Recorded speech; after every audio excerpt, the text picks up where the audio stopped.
श्री राम जय राम ओ श्री राम जय राम।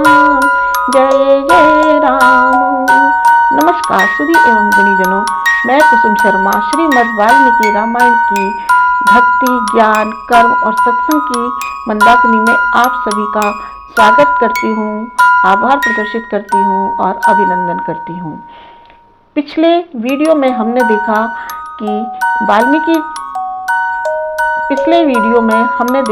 कि विश्वामित्र जी ने श्री राम को बताया कि कुशनाग की 100 कन्याएं किस प्रकार से वात रोग से पीड़ित हुई और फिर उनका विवाह ब्रह्मदत्त से किस प्रकार हुआ।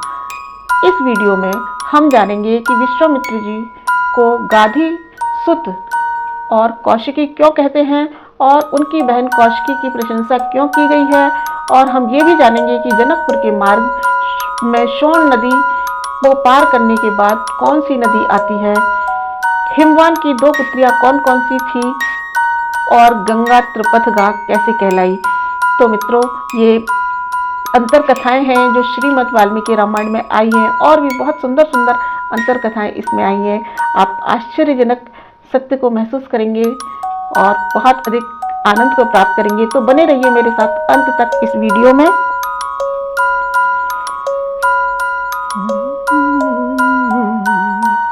सपितमं काकुत्स्थगादी, सपितमं काकुत्स्थगादी परम धार्मिकी कुशवंश प्रसूतोऽस्मि कौशिको रघुनन्दन। सपितामह काकुत्स्थगादी परम धार्मिक है कुशवंश प्रसूतोऽस्मि कौशिको रघुनन्दन। तो आगे विश्वामित्र जी श्री राम से कहते हैं कि मेरा जन्म किस प्रकार हुआ। तो वो बतलाते हैं कि पुत्र की प्राप्ति के लिए जब कुशनाग ने परम श्रेष्ठ यज्ञ किया तो उनके पिता ने उन्हें आशीर्वाद दिया कि तुम्हें गाधी नामक बहुत तेजस्वी पुत्र प्राप्त होगा, और इस पर कुशनाग को इस प्रकार का आशीर्वाद देकर वो तो ब्रह्मलोक को चले गए। और कुछ समय बाद कुशनाग के यहाँ परम धर्मात्मा गाधी नामक पुत्र का जन्म हुआ। तो वो कहना चाहते हैं सपितामह काकुत्स्थगादी परम धार्मिक कुशवंश प्रसूतोऽस्मि कौशिको रघुनन्दन। कुशवंश प्रसूतोऽस्मि कौशिको रघुनन्दन। हे रघुनंदन, वे मेरे पिता हैं। हे रघुनंदन, हे काकुत्स्थ रघुनंदन, वे धर्मात्मा राजा गाधी ही मेरे पिता हैं। और कुशवंश प्रसूतोऽस्मि, कुश वंश में जन्म लेने के कारण मैं कौशिक नाम से कहलाता हूँ। फिर आगे कहते हैं हे राघव, मेरे एक ज्येष्ठ बहन भी थी जो उत्तम व्रत का पालन करने वाली थी। उसका नाम सत्यवती था। वह ऋचिक मुनि को ब्याही गई थी। सशरीरागता स्वर्गम भर्तारम अनुवर्तिनी कौशिकी परमोदारा प्रवृत्ता च महानदी। तो देखिए कितनी अद्भुत बात है। सशरीरागता स्वर्गम, वह अपने पति का अनुसरण करने वाली सत्यवती शरीर सहित स्वर्गलोक को चली गई। सशरीरागता स्वर्गम भर्तारम अनुवर्तिनी, अपने पति का अनुगमन करने वाली वह सशरीरा जो है स्वर्ग को चली गई। कौशिकी परम उदारा प्रवृत्ता च महानदी, वह कौशिकी परम उदार महानदी के रूप में प्रकट होकर इस भूतल पर प्रवाहित होती है, इस भूतल पर बहती है। मेरी वह बहन जगत के हित के लिए हिमालय का आश्रय लेकर के पुण्य सलीला दिव्य नदी के रूप में बहती है। हे रघुनंदन, मैं अपनी बहन कौशिकी के प्रति बहुत स्नेह को रखता हूँ, अतः मैं हिमालय के निकट उसी के तट पर नियम पूर्वक बड़े सुख से निवास करता हूँ। सशरीरागता स्वर्गम भर्तारम अनुवर्तिनी कौशिकी परमोदारा प्रवृत्ता महानदी।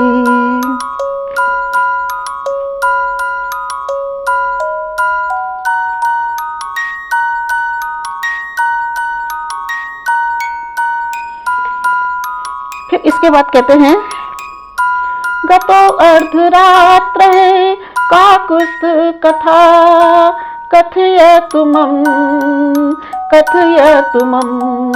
गतो अर्धरात्र काकुस्थ कथा कथयतुमं। हे काकुस्थ, हे राम, आधी रात चली गई है कथा कहते हुए। निद्राम्यभ्येहि भद्रं ते माम्भूत विघ्नो अध्वनिहने। और क्या कहा, अब थोड़ी नींद ले लो, तुम्हारा कल्याण हो, भद्रम ते। और मैं चाहता हूं कि अधिक जागरण के कारण हमारी यात्रा में विघ्न ना पड़े। धीरे धीरे संध्या दूर चली गई। नक्षत्रों तथा ताराओं से भरा आकाश सहस्त्रों ज्योतिर्मय नेत्रों से व्याप्त होकर प्रकाशित हो रहा था। आकाश में जो तारे दिखाई दे रहे थे उनमें सहस्त्रों नेत्रों की कल्पना की गई है और इंद्र के समान उन्हें बताया गया है। संपूर्ण लोक का अंधकार दूर करने वाले चंद्रमा अपनी प्रभा से जगत के प्राणियों के मन को आह्लादित करके उदय हो रहे हैं। एक भी पत्ता इस समय नहीं हिल रहा है, सारे वृक्ष निष्कंप जान पड़ते हैं। पशु पक्षी अपने अपने वास स्थान में छिपकर बसेरा ले रहे हैं और सारी दिशाएं अंधकार से परिपूर्ण हो रही हैं। और हे राम, रात में विचरने वाले समस्त प्राणी, यक्ष राक्षसों के समुदाय तथा भयंकर पिशाच इधर उधर विचर रहे हैं। गतो अर्धरात्र काकुस्थ कथा कथयतुमं निद्राम्यभ्येहि भद्रं ते माम्भूत विघ्नो अध्वनिहने।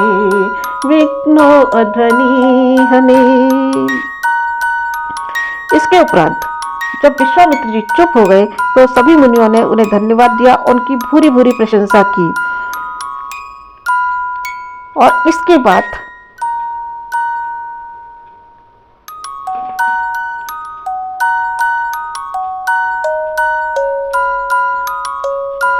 एवं मुक्त महातेजा विराम महामुनि निद्राम उपागम्य मानसगत। एवं मुक्त महातेजा विरामे महामुनि निद्राम उपागम श्रीमान अस्तगतम इवांशुमान। इस प्रकार आनंद मग्न हुए उन मुनिवरों द्वारा प्रशंसित होने के बाद श्रीमान कौशिक मुनि अस्त हुए, सूर्य की भांति निद्रा में लीन हो गए।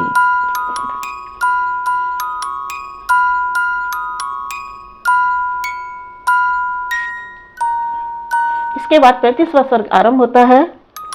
सुप्रभाता निशाराम पूर्व संध्या प्रवर्तते उत्तिष्ठोत्तिष्ठ भद्रं ते गमनाय अभिरोचये। सुप्रभाता निशा।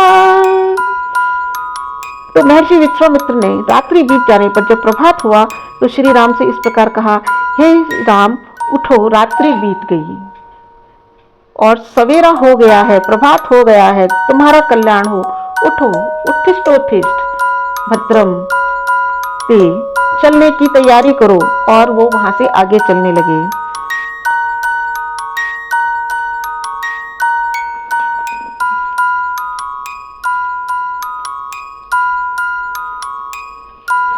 ते गत्वा दूरं ध्यानं गते अर्धदिवसे तदा जाह्नवीं सरितां श्रेष्ठां दर्शन्। ते गता दूरमध्वानं गते अर्धदीव ते तदा जाह्नवीं सरितां श्रेष्ठां ददर्शुर्मुनि सेविताम्। बहुत दूर तक मार्ग तय कर लेने पर दोपहर होते होते उन सब लोगों ने मुनिजन सेवित, जो मुनियों के द्वारा सेवित की जाती है, ऐसी सरिताओं में श्रेष्ठ गंगा जी के तट पर पहुंचकर उनका दर्शन किया, जहां पर हंसों और सारसों की क्रीड़ाएं हो रही थी। रामचंद्र जी के साथ समस्त मुनि बहुत ही अधिक प्रसन्न हुए और उन्होंने वहां पर डेरा डाला, अपने पितरों को तर्पण किया, अग्निहोत्र किया और अमृत के समान मीठे हविष्य का भोजन किया। और फिर सब विश्वामित्र जी को चारों ओर से घेरकर गंगा जी के तट पर बैठ गए। तब श्री राम ने प्रसन्न चित्त होकर के विश्वामित्र जी से पूछा,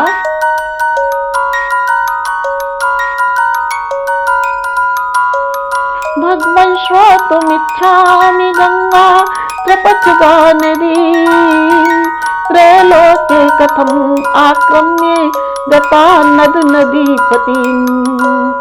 भगवन् श्रोतुमिच्छामि गंगा प्रपथगा नदीम्, त्रैलोक्यं कथम् आक्रम्ये गता नद नदीपतिम्। हे भगवान, मैं ये सुनना चाहता हूँ कि 3 मार्गों से प्रवाहित होने वाली ये गंगा किस प्रकार से तीनों लोकों में घूम करके नद और नदियों के स्वामी समुद्र में जाकर के मिलती है। भगवान श्रोतुमिच्छामि। श्री राम के इस प्रश्न के द्वारा प्रेरित होकर के विश्वामित्र जी ने गंगा जी की उत्पत्ति और उसकी वृद्धि की कथा कहनी आरंभ की।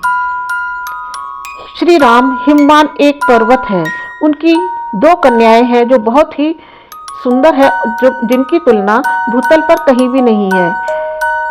तो वो दोनों कन्याएं उनकी, एक तो उमा है और दूसरी उनकी गंगा है। तो ये गंगा जी कुछ काल के पश्चात सब देवताओं ने देव कार्यों की सिद्धि के लिए ज्येष्ठ कन्या को, इन गंगा जी को हिमालय से मांग लिया, जो कि बाद में त्रिपथगा रूप में अवतीर्ण हुई। और हिमाचल ने तीनों लोगों का कल्याण करने की इच्छा से स्वच्छंद रूप से विचरने वाली अपनी लोक पावनी पुत्री गंगा को देवताओं को दे दिया। इसके बाद हे रघुनंदन, हिमालय की जो कन्याएं हैं, ये दोनों उमा और गंगा, इनको पूरा संसार मस्तक झुकाता है। भगवन् श्रोतुमिच्छामि गंगा प्रपथगा नदीं, त्रैलोक्यं कथम् आक्रम्ये गता नद नदीपतिम्। और जो आपने ये पूछा है कि गंगा 3 लोकों में किस प्रकार जो है भ्रमण करके समुद्र में जाकर के मिलती है, तो मेरी बात सुनो। ये त्रिपथगामिनी कैसे हुई? पहले तो ये आकाश मार्ग में गई और तत्पश्चात ये गिरिराज कुमारी गंगा रमणीय देव नदी के रूप में देवलोक में आरूढ़ हुई और तदुपरांत यह लोगों के पापों को दूर करती हुई रसातल में पहुंची। इस प्रकार विश्वामित्र जी ने श्री राम को गंगा के कथा सुनाई। अगले सर्गों में हम देखेंगे भगवान शिव की पत्नी पार्वती ने देवताओं को और पृथ्वी को शाप क्यों दिया, कार्तिकेय की उत्पत्ति कैसे हुई। तो मित्रों, आप बने रहिए मेरे साथ इस श्रीमद् वाल्मीकि रामायण की मंदाकिनी में और स्नान करते रहिए और हमारी भारतीय संस्कृति के उत्थान के लिए इससे जुड़े रहिए, ताकि हम अपनी ढेरों अंतर कथाओं से परिचित होते रहें। जय भारत, जय श्री राम, जय भारत।